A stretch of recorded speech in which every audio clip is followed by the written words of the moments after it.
Like,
can you highlight your finances?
Uh, You've seen this one, it's the 30.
in terms of T, what? I, uh,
right.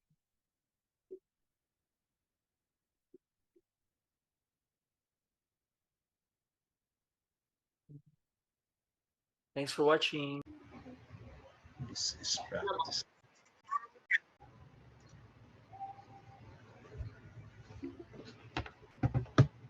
Okay. So 16, 8, 4.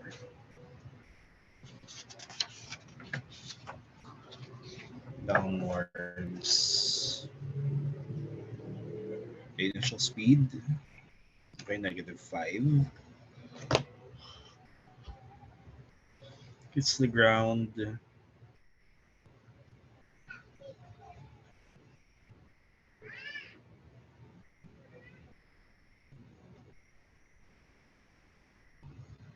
Equals 4. And therefore, okay, speed is 45 meters per second. And the height of the building. Okay. So yeah, 100. Yung next,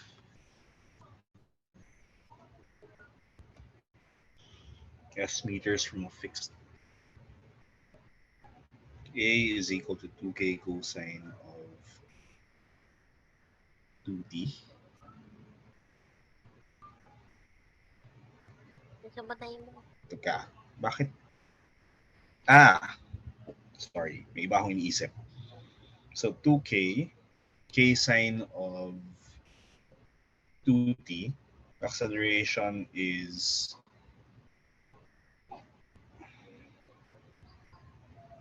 paano mo nakuha yung, yung acceleration ay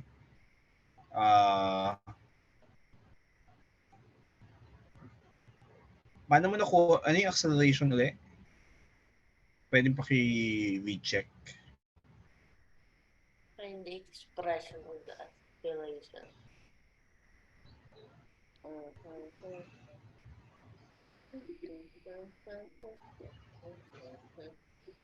So, anong derivative ng sine of k sine of 2t?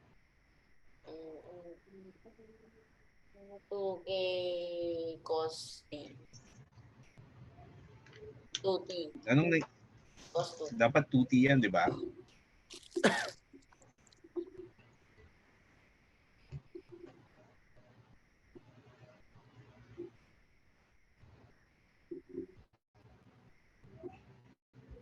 Okay, so when v equals 0,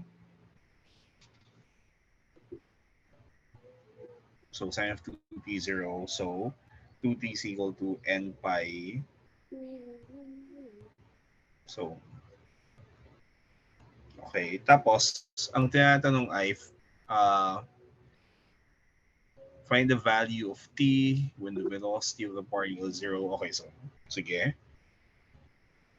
Tapos, find the value of t when it's a maximum. Teka, hindi ko mabasa yung sagot mo sa ano.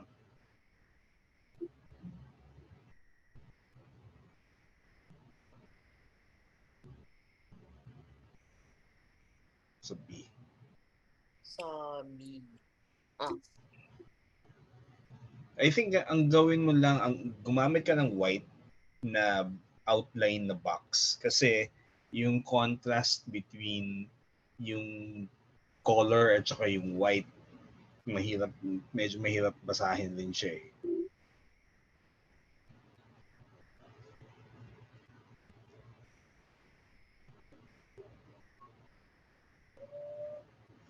Kaya ba yung gumawa ng box instead of yung may highlight? A box lang. In the box. Okay. Kulay kayo border.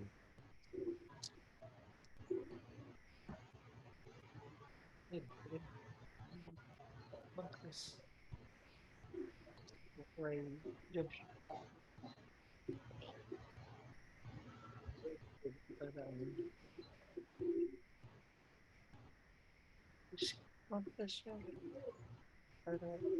Yan, yan mo. Kaya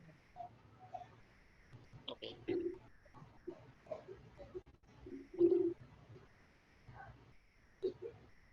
So t is equal to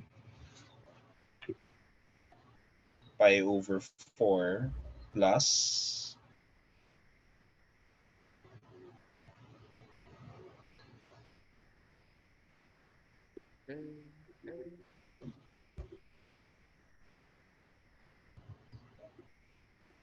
Teka.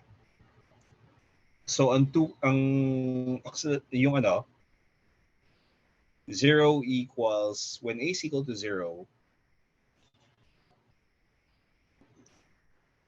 Hindi, recheck mo yung ano. Pwede pa recheck yung starting equation mo sa part B. Diba 2k cosine of 2t, diba? Starting equation. Cosine 2t. So when a equals 0, 0 is equal to 2k cosine of 2t.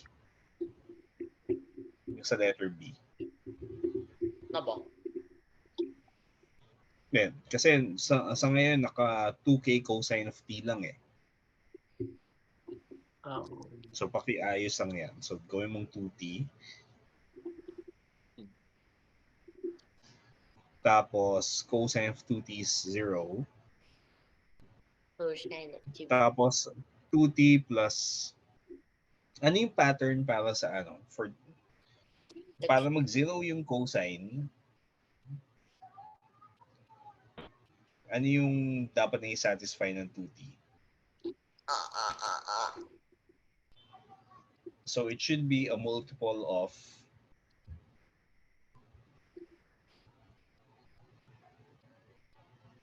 and mag-drawing ka ng unit circle. Kailan ba nagsi-zero yung cosine? Anong angles? When the x is 0. So up and bottom. So, anong angles yan?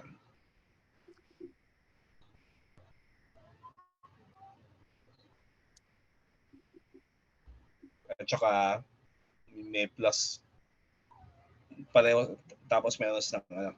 Ngayon, is there a way to write down those possibilities in a compact form?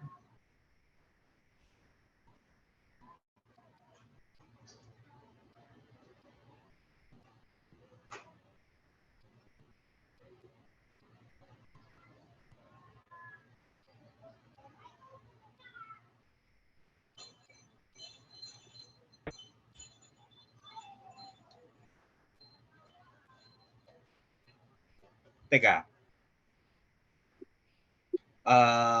I think hindi mo na kailangan yung plus or minus.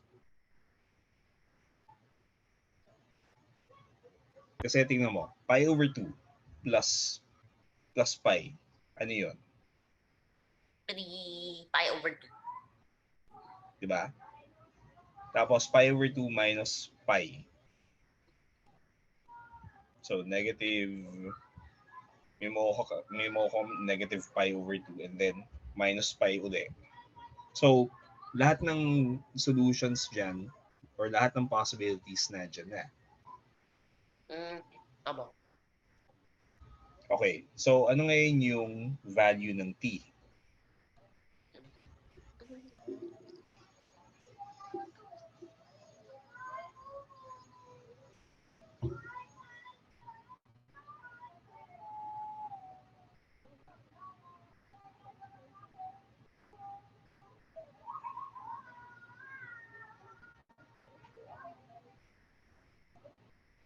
Plus pi over 4. Okay, so yan na yun.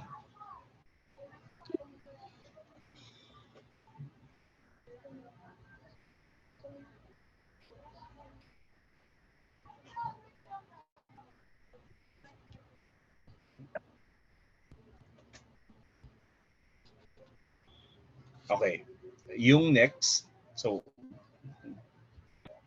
punta tayo sa next kasi kesa mag-edit. Okay, tingnan lang natin.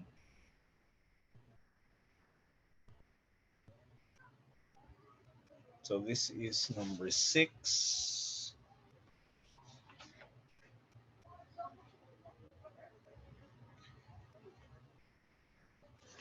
Teka. Wait. Sorry, balik tayo dun sa ano. May nakaligtaan tayo. Yung Sa pi, number 5. sabi yung pi less than pi dapat. Kasi ang pinapahanap ay find the values of t when the velocity of the particle is a maximum.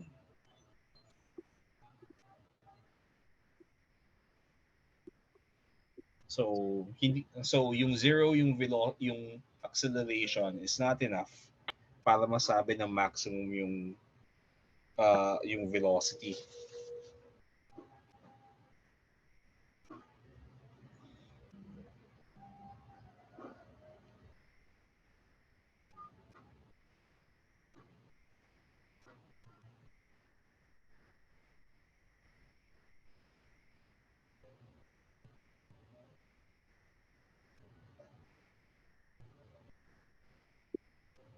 Magamit na po yung jerk.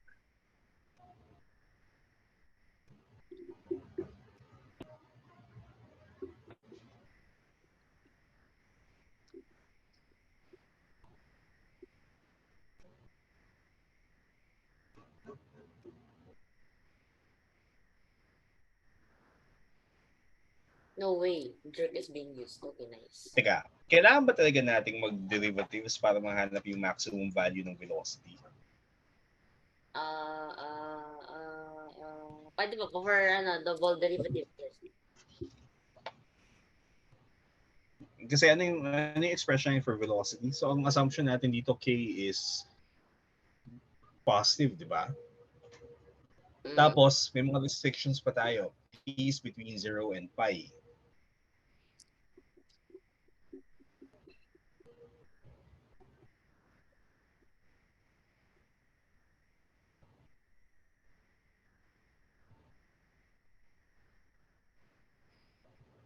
Sine by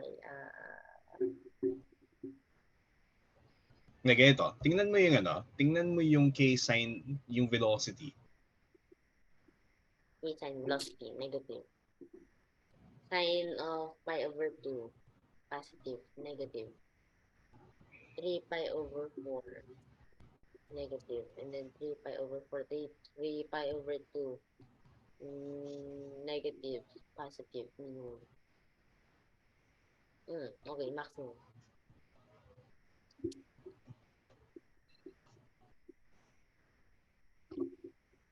Teka. Sorry. Hindi ko naiintindihan yung ginawa mo. Ano yung J? Derivative po of acceleration. Sulat mo, define mo siya, dA dt. Kasi wala tayong official definition for the jerk eh.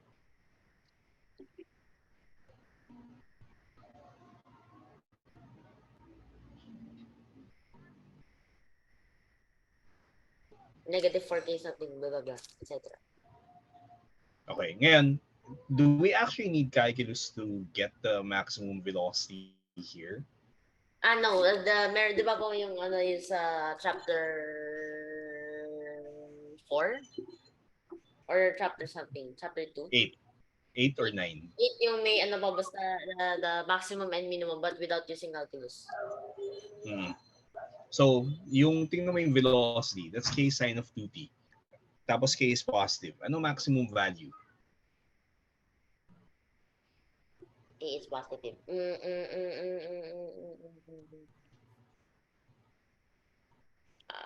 Maximum. Ano ginagawa ng sine of 2t na factor? So, sine of 2t is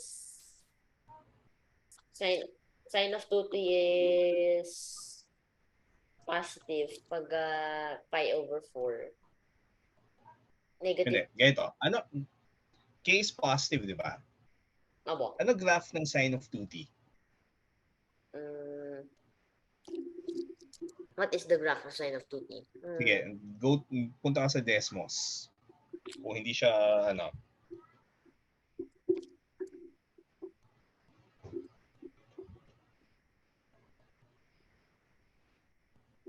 Okay, ngayon, pag minultiply mo ng constant yan, yung, so, kasi K, di ba? So, let's say yung constant minultiply mo 5. Anong nangyayari? Amplitude. So, amplitude. Frequency. Hindi, 2x pa rin yan, pero yung, di ba yung K natin, yung K. So, kasi gusto na namin makita ng effect ng K eh.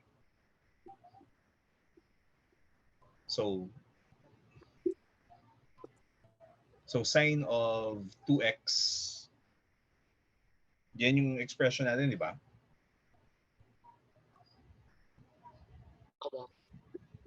Okay, tingnan mo yung velocity. Velocity is equal to K sine of 2x, 2t. Diba? So, write down y. Okay, graph mo lang. Y equals something.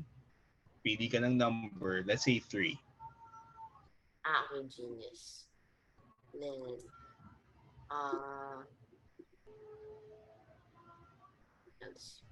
so y equals, and then p. Hindi yan yung ano, yung variable natin ay k, which is outside sine. Dapat sine of 2x yan. Yes, ano pala, amplitude na. Tapos, p sine of 2x. 2x. Hindi lang x yung argument.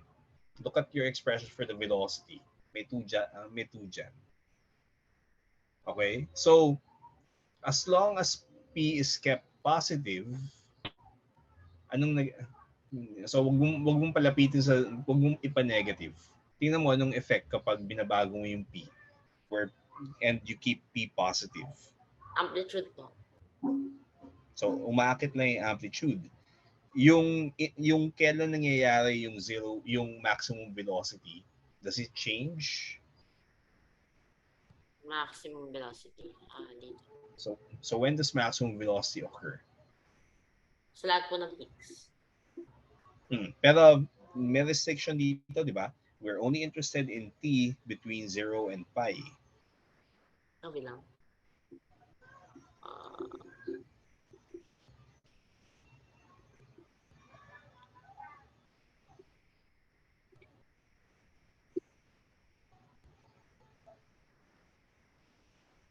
There.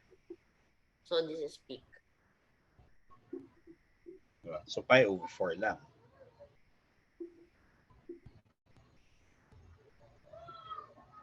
Matter Kaya what. ano yun eh. Kung kilala mo yung trig functions, and sa physics ina-assume kasi kilala mo yan eh. Hindi ini-expect na every time na tayo, kailan yung maximum, magsa-second derivative test ka. Ang assumption lang, kilala ko yung function, dito magma-maximum, dito yung maximum yung velocity. Only when the function is something na hindi straightforward, okay, then use yung second derivative test or third derivative test if you need it. Third derivative test? Hindi, di ba kasi gusto mong i-test yung maximum velocity, hanapin yung maximum velocity eh. So that means you need the third derivative. Oh, yes. Which is the jerk.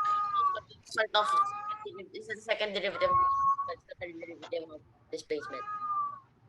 No, third derivative ng displacement. Okay. So, okay na? Opo.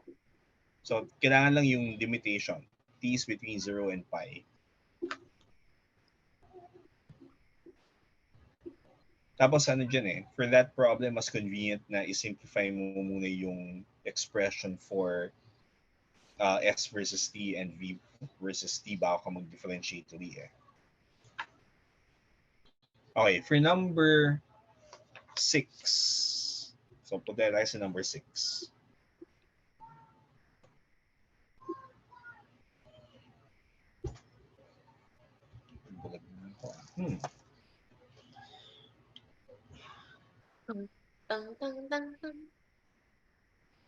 When S equals, so T is equal to 24 or T equals 0. So, hindi naman yun yung yung return time eh, di ba? Velocity is negative 576. Tapos, yung greatest distance of the body from O —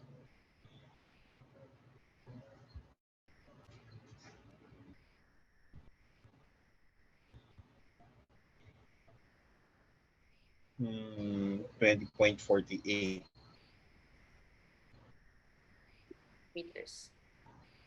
meters. Okay. Just to, para lang ma-check natin kung yung sensibility ng sagot na yan, paki-graph yung y equals 24x minus x cubed.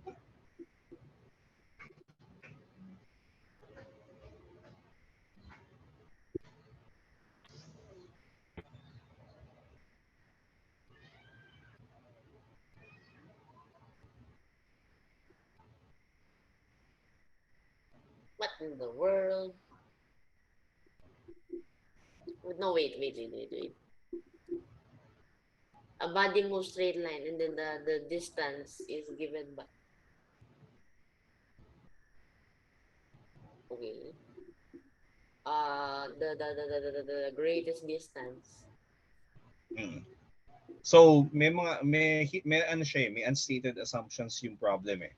Yung unstated assumptions ay T sa, di ba, after passing O lang yung interest natin. So, walang graph for T less than 0.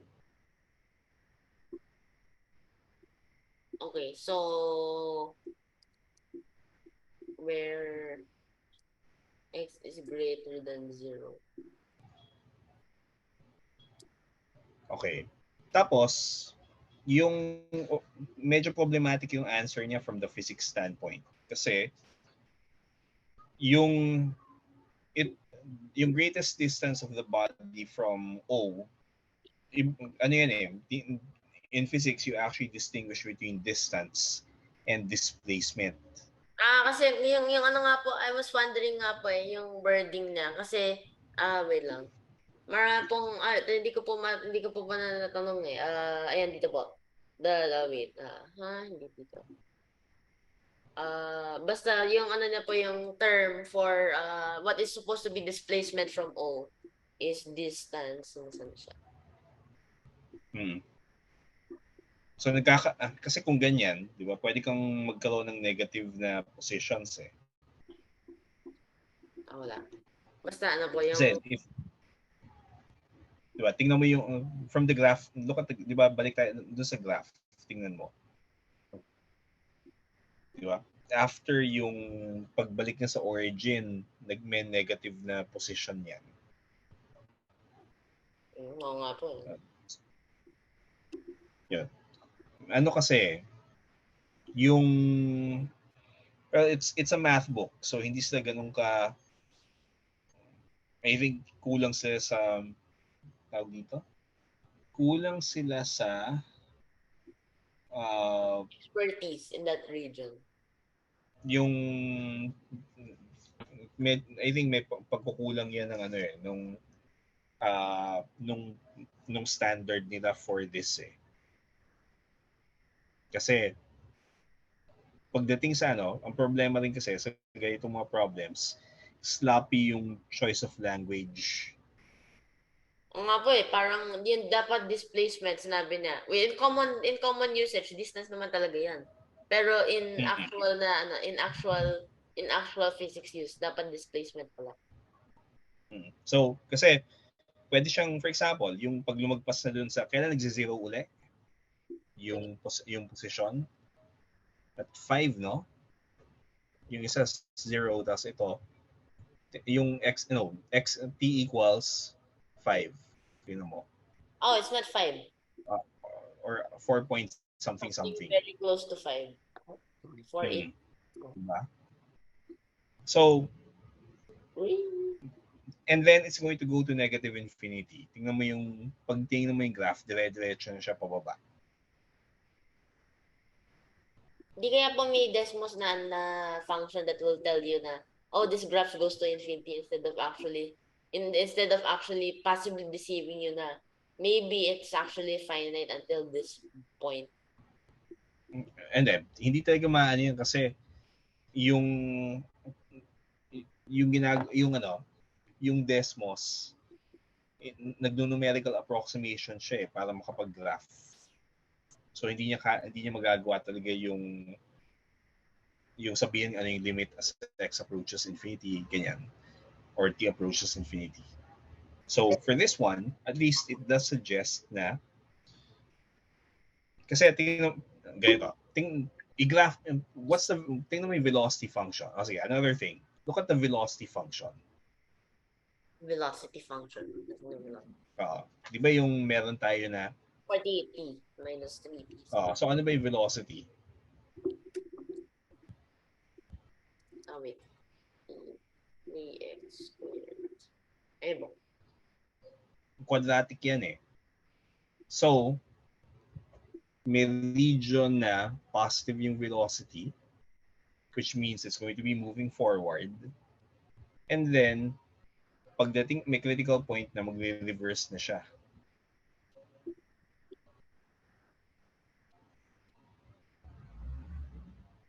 Kaya check natin yung 24. Bakit hindi yan yung velocity function? The velocity function is di ba derivative? So dapat wait, mali pala tayo. So dapat ano po pala? 24 wait, tama pala. Wait lang. Hindi. So balik tayo dyan. So ayun. Oh my gosh. Wait. Alam mo natin na restriction. Okay. So, 24 x square minus x cubed, x is greater than or equal to 0. Tapos, yung velocity function naman, so 24 times 2, 48x minus 3x squared. So mapapansin mo dito sa sa graph, kung magre-reverse kapag nag-zero yung velocity and then going backwards na siya. And from the form of the graph, because it's quadratic, after yung critical point na nag-zero,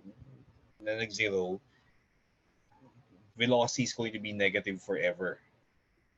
Yun naman yung kailan ba yung nag-zero yung velocity? Parang ano po, yung parang spaceship ba po yung parang ching, tapos gaganon siya forever. Parang ganun po ba? So, ano talaga siya? Wala siyang minimum na posisyon. Pero may maximum na posisyon. Wala siyang minimum distance from the origin kasi 'di ba it's going to go off to negative infinity eh. Kaya importante yung wording eh. Kaya medyo magulo yung wording dito.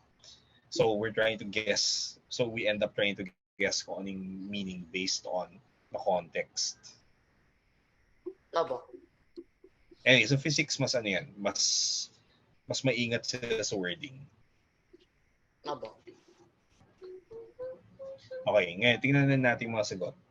So negative 576 tapos 2048. Ngayon yung number 7,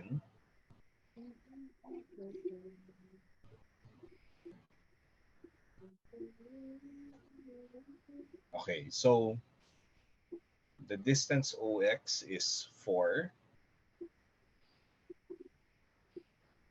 3 meters per second. Tapos, when V equals yung part 3 we're being asked for, calculate when he is instantaneously at rest. So, okay, so nahanap na T equals plus or minus 5. Tapos tanggal yung isa kasi time in seconds after passing point X yung definition natin. So, undefined for T less than 0. So, 6 square root of 5. Okay. Tap na negative. And then, for part 4,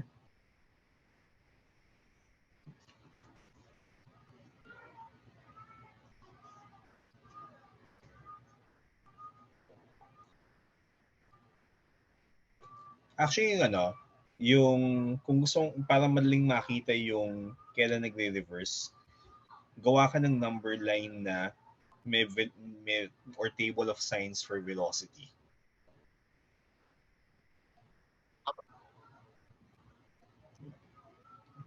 Pwede mong i-substitute yan. Tapos may kita mo na okay, at this time, nag-reverse na siya. Nag-zero yung velocity here. And then, maling makita from there na pag kukunin mo yung total distance traveled, distance from forward plus distance backward or kung ano man yung relevant.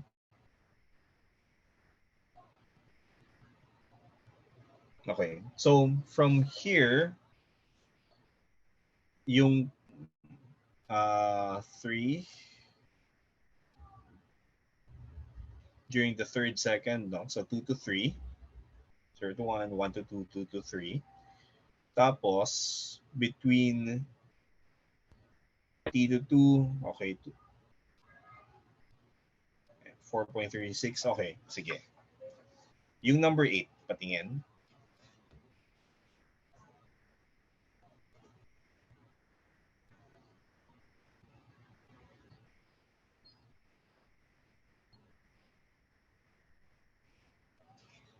Moves in a straight line. Find the time at which the particle has. So each. And okay.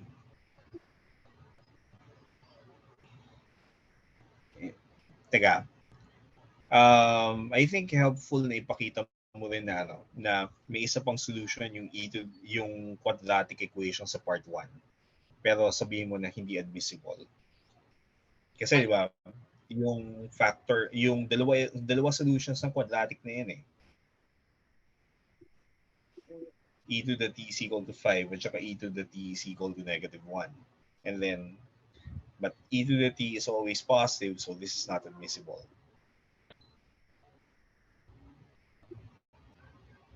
And then, cross out mo lang.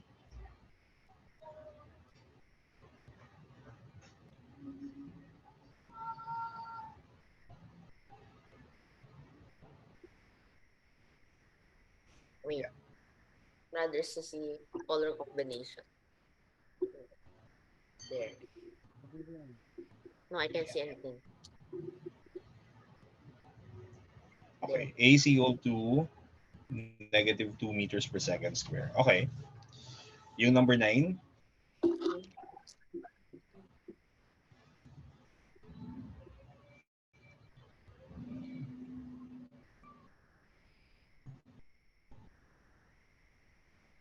when S is a maximum, T equals ln of 3/2 or 0.405. Okay. The acceleration at this instant. Okay, sige. So, pinlog in.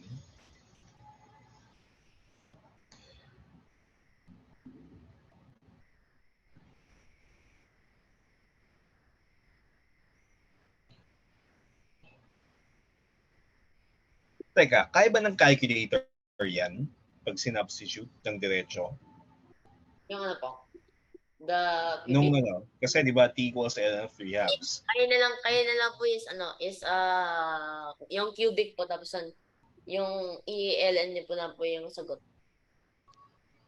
I mean, pag diniretso mo siya dyan sa ano, let's say, pinlagin mo diretso sa calculator, 800 e to the -2 ln of 3/2 minus 1800 e to the -3 ln of 3/2. Pwedeng pasubok lang.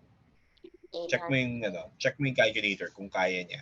To the -2 ln 3 over 2 and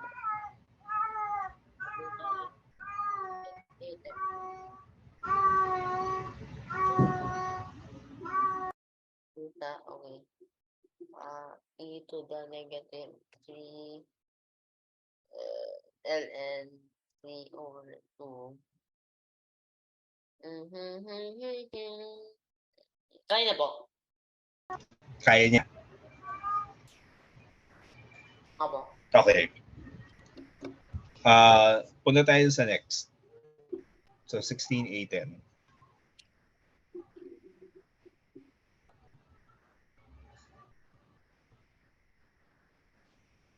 Instantaneously at rest. Okay.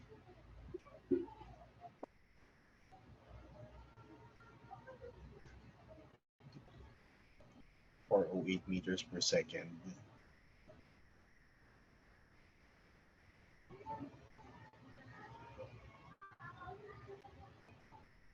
Teka ha.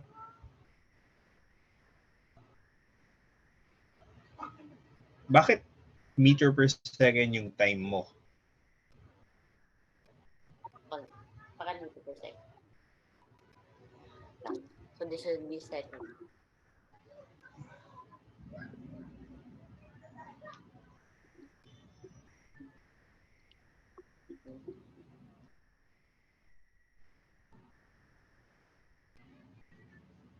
Okay. Kaya, ngayon, may exact form ba dyan? Exact form na po. Teka, this is number 10, ano? Teka, bakit ganun? A particle moves... Yung ano po, yung book po is apparently very, very wrong for some reason. Teka, check ko lang ha, kasi baka naman na-miss number ko. Hindi po na-number. Ganun talaga po. 5/8 po, di ba? Yun talaga yung nakalagay po. Which is impossible. Hindi. Check ko lang yun, no? Kasi alam ko,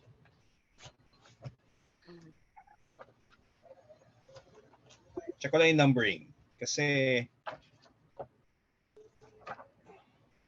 iba yung numbering ng book ko sa ano, parang iba. Teka ha? Sa ENSAM. kasi di ba kinokopya ko yung question mula sa book. Abo. Tapos ang ginagamit ko for yung printed copy. Check na natin kung pareho yung numbering ng ano. Okay, iba.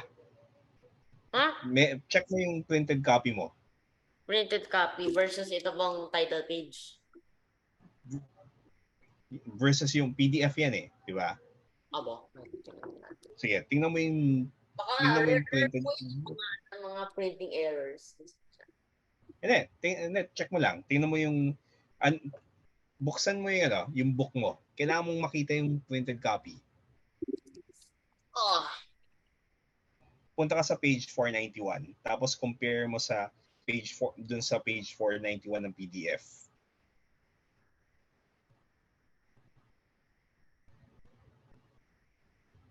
$491. No way. Hold on. Hold on. Wait, nasan ako? Naligaw ko. 500. Wait. A computer animation. Yes. A particle moves the straight. Yes.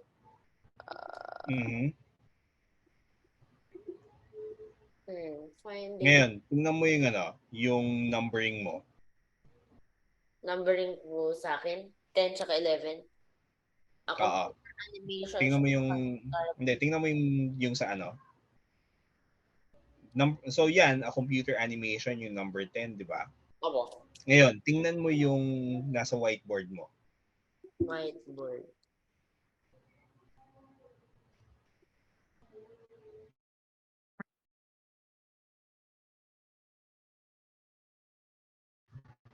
Okay, gawa ka ng table of signs for the velocity.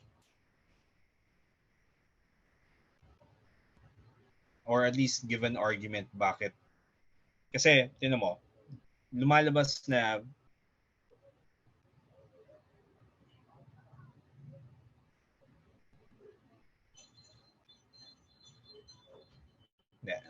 sige. Ganito. Ano yung gusto mong ipakita dun sa part 3? Gina-clarify ko para ma-clarify lang yung argument. So, wag mo na mag-drawing ng table of signs. Sige. Part 3. Total distance traveled by P in the first 6 seconds of its motion. Okay. So, ang gusto mong i-prove na walang reversals, di ba? Opo.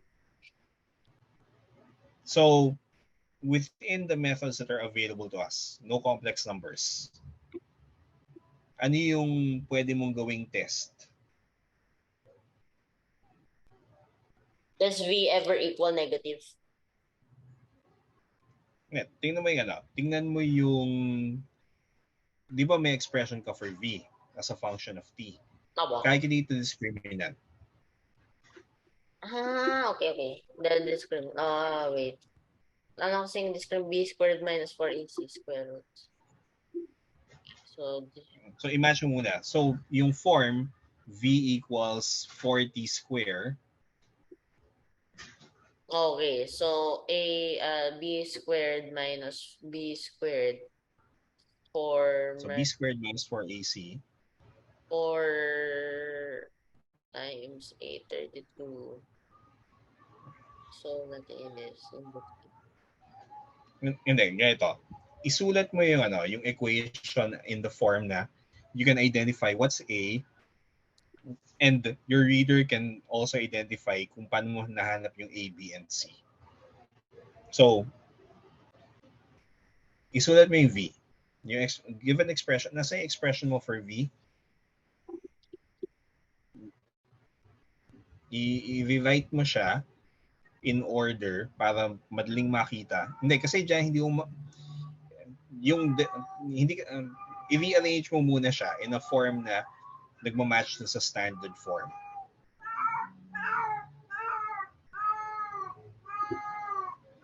Okay, and then so in the discriminant, A is 4, B equals, C equals.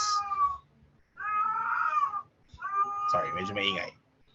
Pero yun, para lang remember, your reader will not understand your notation. And then, pag dumiretso ka ng ganyan, give the reader something to hold on to para makita niya yung argument. Opo. So, sige, pakita ko ng paano ko sinulat para ano, kasi magsi 6:30 na rin. So, itong, at least yung part na yan. Tapos,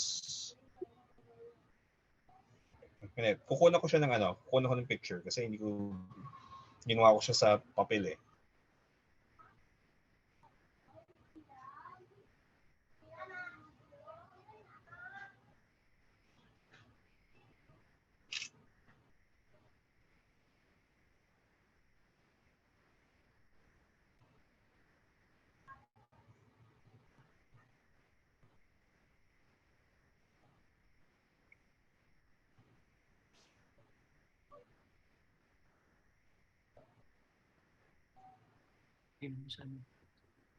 Okay.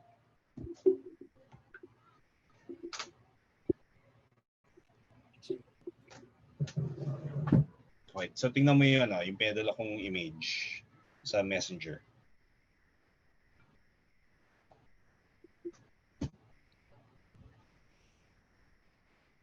Vertigo. Mm-hmm.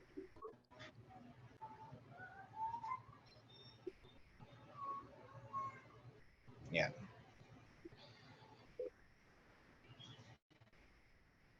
Okay. It would have been more ideal kung sinulat ko siya as 4t squared minus 2t plus 2 para mas obvious na saan ko nakuha yung numbers. Opo. So, siguro pag nag-revise ako ng ganyan, susulat ko na ganun. So, para lang mabigyan lang yung reader na nung idea na paano mo kinumpute yung discriminant. And then, since the discriminant is negative, V always has the same sign. And then, since, ano yung sign ng V? So, you compute it for a specific number, 2, for t equal to 0. Since the sign does not change, it's always positive.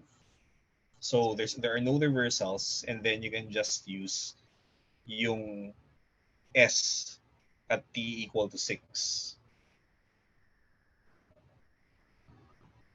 Opo. Okay na? Okay na po. So, yung numbers na nakuha mo, 264 rin, di ba?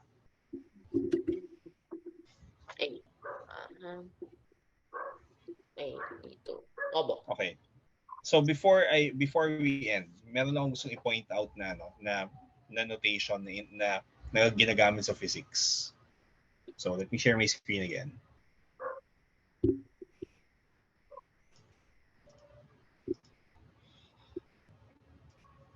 So, yung notation na ginagamit sa physics, we typically write delta S to be yung displacement. Tapos context yung nagde-decide kung between what times. So minsan, for example, in my case, kung gusto kong isulat na displacement between 1 to 7, that's actually position at time 7 minus position, S na lang, since we're using S. So position at time t equals 7 minus position at time 1. Pero minsan kasi pag understood naman yung context ng between what times, dinadrop na natin yung dinadrop na ng mga tao yung subscript na ganito. Opo. Okay. Now let's merong Tapos ganun din. If you have displacement, you can also have change in velocity. So that's right. So the symbol is change in velocity. Tapos may yan. Ang context pag gusto mong mas specific, delta V, 1 to 7, that means V at time 7 minus V at time 1. It's always computed at a later time minus an earlier time. So displacement is also known as change in position. So it can be positive, it can be negative, depende sa kung going forward or backward. Yung velocity ganun din. Depende sa values ng velocity yan eh. Ngayon, merong we know, so what if, for example, we know V as a function of T. Let's call it F. And we also know na the derivative of big F is equal to F of T. So, kung kailangan natin so one way to get position versus time is susulat lang natin yung antiderivative, get an antiderivative plus a constant. Kasi yan di ba? This is one possible antiderivative. There are infinitely many. So, kaya may constant. Yung constant, C, is chosen to fit initial values. So what it means is, if we know what position is, so kailangan we choose C depending on what we know as the initial position. So S at time 0. So if S is 0 at T equals 0, that gives us a specific C. If S is 10 at T equals 0, that changes kung yung magiging value nito. But so far, ganyan yung niyan. So C is a constant that depends on time at 0. Ngayon, how can we get the constant? Or so ito yung C at S at a later time, di ba? So this means S at time 0 is going to be F of 0 plus a constant, plus the same constant. And then let's calculate the difference.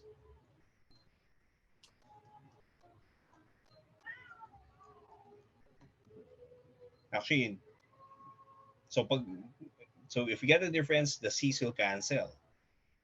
But this is also the same as the integral from 0 to T of V of T prime dt prime.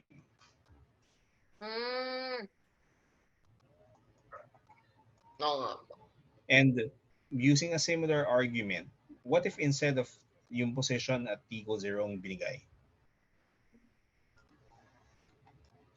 If S at halimbawa at some value T naught is given, then you can do the same thing. Makukuha mo S of T minus S at T equals T naught. Ang magbabago, di ba, F of T minus F of T naught, which is T naught to T V of T prime dt prime. So this is the displacement between T sub 0 and T. Kaya makikita mo sa mga physics books, yung displacement at saka yung change in velocity using yung sa change in velocity, which is, let's say, v at some time T minus V at some other time T naught, can be written as a definite integral.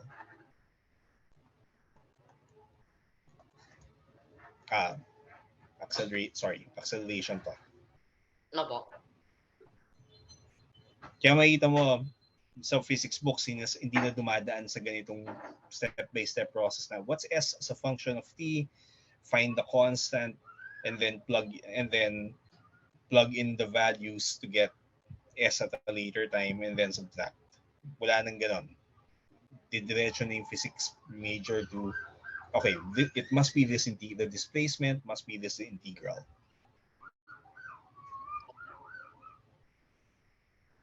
Anyway, makikita mo yan, yung use ng notation niyan sa mga additional na physics questions sa RESNIC.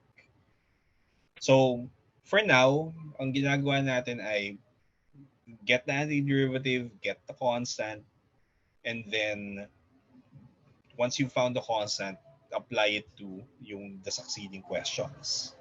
But there's another way to do this, which is this. Anyway, dahil 6:38 na, so we'll stop here. I'll see you again. Kailan? Thursday po. So Thursday. So this coming Thursday, ano bang schedule ko sa Thursday? Hindi. Wala akong room for maneuver sa Thursday. Ang hindi kayo pwede yung Sunday next week, di ba? Yung Sunday.